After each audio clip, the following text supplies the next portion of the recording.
रात के 1 बजे शौहर का फोन आया कि परवाज लेट हो गई है, सुबह ही पहुंचेंगे। मैंने फोन रखा। घर में खामोशी फैल दी। देवर का कमरा खुला था।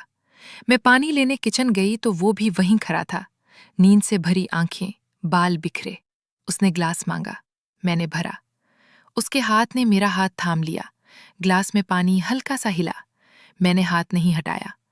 देवर का नाम उमैर था, शौहर से 4 साल छोटा। शादी के बाद वो हमारे साथ रहने आया था।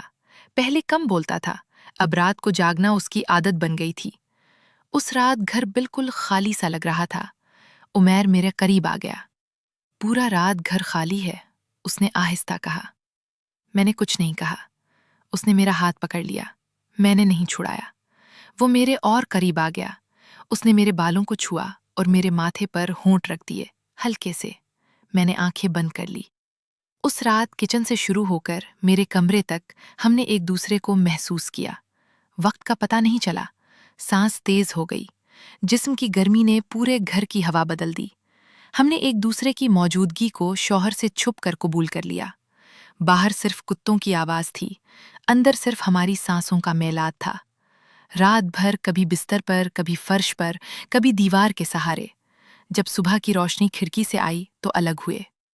उमैर ने मेरे कंधे को हल्के से दबाया और अपने कमरे में चला गया। मैंने कपड़े दुरुस्त किए और चेहरा धो लिया। उसके बाद कई रातें ऐसी गुजरी। शौहर जब घर होता तो हम सिर्फ आम बातें करते। जब वो सफर पर जाता या देर से आता तो उमैर मेरे करीब आ जाता, कभी किचन में, कभी मेरे कमरे में, कभी बरामदे के अंधेरे हिस्से में। हर बार कुर्बत बढ़ती गई। कभी सिर्फ लम्स, कभी बोसा, कभी मुकम्मल तौर पर एक दूसरे के करीब हो जाना।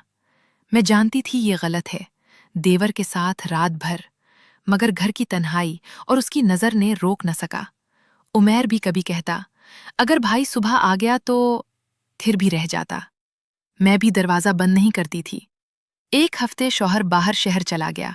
घर खाली हो गया। उमैर रात भर मेरे करीब रहने लगा। हमने वक्त का हिसाब नहीं रखा। चादरें बिखरती रहीं। जिस्म की गर्मी और सांसों का खेल पूरे घर में फैल गया।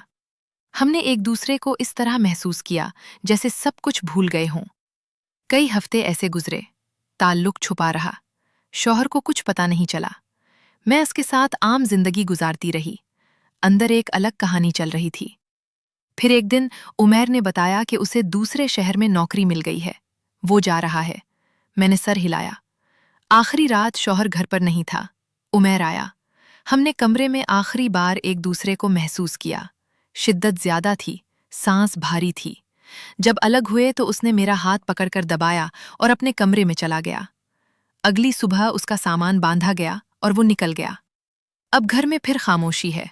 शौहर आते हैं, काम चलता है, और मैं किचन में खड़ी होती हूँ तो कभी कभार पुरानी रात याद आ जाती है। उसका हाथ, उसकी सांस, जिस्म की गर्मी। दिल भारी होता है, मगर मैं कुछ नहीं कहती।